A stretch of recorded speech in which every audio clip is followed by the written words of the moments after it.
திருப்பத்தூர் மாவட்டம் ஆம்பூர் அருகே கல்குவாரி அமைப்பது தொடர்பான கருத்து கேட்பு கூட்டத்தில் இரு தரப்பினரிடையே ஏற்பட்ட மோதலால் பரபரப்பு ஏற்பட்டது. கூடுதல் விவரங்களோடு இணைகிறார் நமது செய்தியாளர் அரவிந்த். வணக்கம் அரவிந்த், என்ன காரணத்திற்காக இரு தரப்பினரும் மோதிக்கொண்டனர்? முழு விவரங்கள். திருப்பத்தூர் மாவட்டம் ஆம்பூர் அருகே விண்ணமங்கலம் கிராமத்தில் அரசு புறம்போக்கு நிலத்தில் ஏற்கனவே சில கல்குவாரிகள் செயல்பட்டு வருகிறது. அதற்கு அனுமதி வழங்கவும் புதியதாக கல்குவாரிகளை அனுமதிப்பதற்காகவும் கருத்து கேட்பு கூட்டமானது ஆலாங்குப்பம் பகுதியில் உள்ள தனியார் திருமண மண்டபத்தில் இன்று காலை 11 மணிக்கு துவங்கி இப்போது வரை நடைபெற்று வருகிறது. விண்ணமங்கலம் பகுதியில் ஏற்கனவே கிட்டத்தட்ட 5 கல்குவாரிகள் செயல்பட்டு வரும் நிலையில மேலும் சில காரிகள் அமைப்பதற்காக அனுமதி கோரப்பட்டுள்ளதாக தெரிய வருகிறது.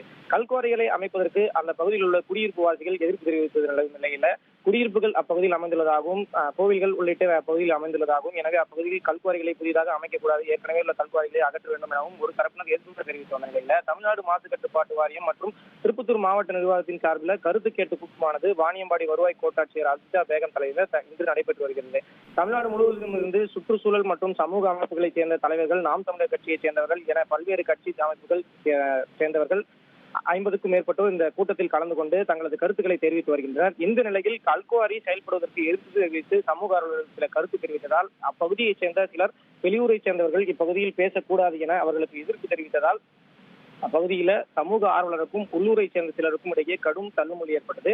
இதனிடையே தமிழ்நாடு சுற்றுச்சூழல் பாதுகாப்பு இயக்க ஒருங்கிணைப்பாளர் முகிலன் என்பவர் பேச முயன்ற போது அவரை பேச விடாமல் உள்ளூர் மக்கள் வாக்குவாதம் செய்து காவல்துறையினரும் வாக்குவாதத்தில் ஈடுபட்டதால் வாக்குவாதத்தில் ஈடுபட்ட சிலரை காவல்துறையினர் வலுக்கட்டாயமாக வெளியேற்றினர். பின்னர் வருவாய் கோட்டத்தின் உத்தரவின் பேரில் முகிலன் அந்த ஆலோசனை கூட்டத்தில் பேசினார். மாறி மாறி வாக்குவாதம் நடைபெற்று வருவதால் அப்பகுதி முழுவதுமே ஒரு போர்க்களம் போல சூழல் நிலவி வருகிறது. இதனிடையே தற்போது மீதமுள்ள 3 குவாரிகள் குறித்த ஆலோசனை கருத்து கணிப்பு கூட்டமானது உணவு இடைவேளைக்கு பிறகு தொடரலாம் என வருவாய் கோட்டத்தில் உத்தரவிட்டதால் அப்பகுதியில் இருந்து மக்கள் மற்றும் சமூக ஆர்வலர்கள் அனைவரும் கலந்து சென்றுள்ளனர். மீண்டும் 3 மணிக்கு மேல் இந்த கூட்டமானது நடைபெறும் என தெரிவித்துள்ளதால் காவல்துறையினர் கூடுதலாக வரவழைக்கப்பட்டு தனியார் மண்டபம் முழுவதுமே காவல்துறையினர் தற்போது குவிக்கப்பட்டு வருகின்றனர்.